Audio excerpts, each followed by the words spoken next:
Top quality और consistent performance के लिए सिर्फ सिल्वर पंप्स एंड मोटर्स, नाम याद रखना। જાન્યુઆરીના રોજ બ્રિટિશ બેન્ડ કોલ્ડ પ્લેનો કોન્સર્ટ યોજાશે। આ કોન્સર્ટને લઈને લોકોમાં અનેરો ઉત્સાહ જોવા મળી રહ્યો છે।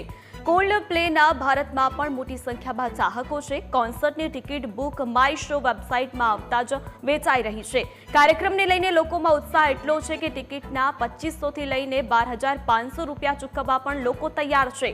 લોકોના ઉત્સાહને જોતા કોન્સર્ટ 26મી જાન્યુઆરી પણ યોજવાની જાહેરાત કરવામાં આવી છે।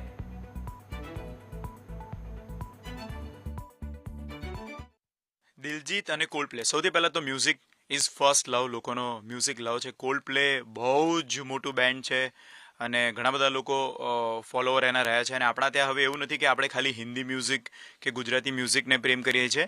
હવે મ્યુઝિક ગ્લોબલ છે, મ્યુઝિકની આમે કોઈ ભાષા હોતી નથી।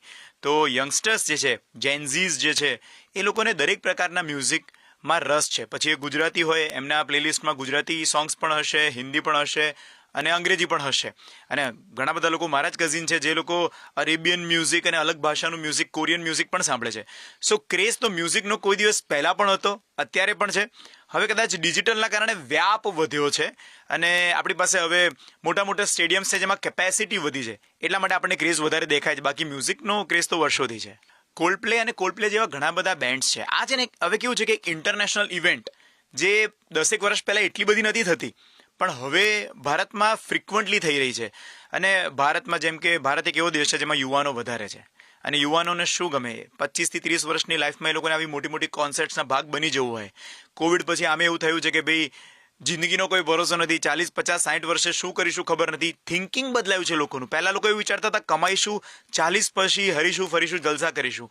હવે લોકો એવું વિચારે છે કે ના, જે કરવું હોય પહેલાં અને સમય છે ત્યારે કરી લો। સો એ કદાચ એક્સપોઝર પણ લોકોનું એટલું વધ્યું છે અને લોકોનું ફોલોઈંગ પણ। Cold play is a wonderful band. જેવી રીતે આપણા ત્યાં અરિજીત, દિલજીત જેવા સિંગર્સ છે, એવી રીતે આમના પણ સિંગર્સ બધા બહુ ફેમસ છે। બ્રિટિશ બેન્ડ કોલ્ડ પ્લેનો કોન્સર્ટ અમદાવાદના નરેન્દ્ર મોદી સ્ટેડિયમમાં થવાનો છે। આગામી 25મી જાન્યુઆરી 2025ના રોજ આ કોલ્ડ પ્લે થવાનો છે। ત્યારે ટિકિટોનું વેચાણ જે છે તે બુક માય શો પર શરૂ કરી દેવામાં આવ્યું છે। આપણે ટિકિટ જે છે તે જોઈશું કે કઈ રીતે પ્રાપ્ત કરવાની છે અને કેટલું વેઇટિંગ જે છે તે જોવા મળી રહ્યું છે। અગાઉ પણ જે મુંબઈમાં શો થવાનો હતો તેની ટિકિટો છે તે 30 જ મિનિટની અંદર ચપોચપ વેચાઈ ગઈ હતી। ત્યારે બુક માય શો ઉપર આજે અમદાવાદમાં જે કોન્સર્ટ થવાનો છે તેનું ટિકિટોનું જે છે વેચાણ શરૂ કરવામાં આવ્યું છે। આ કોલ્ડ પ્લે મ્યુઝિક ઓફ શેફર્સ નામથી જે છે તે શો થવાનો છે। ત્યારે ટિકિટો જે છે તે 2500 રૂપિયાથી શરૂ થઈ ચૂકી છે। તમે જોઈ શકો છો કે સમગ્ર આ સ્ટેડિયમનો મેપ જે છે તે દર્શાવવામાં આવ્યો છે। વડાપ્રધાન નરેન્દ્ર મોદી નામથી નમો જે સ્ટેડિયમ જે છે તે તૈયાર થવાનું છે। ત્યારે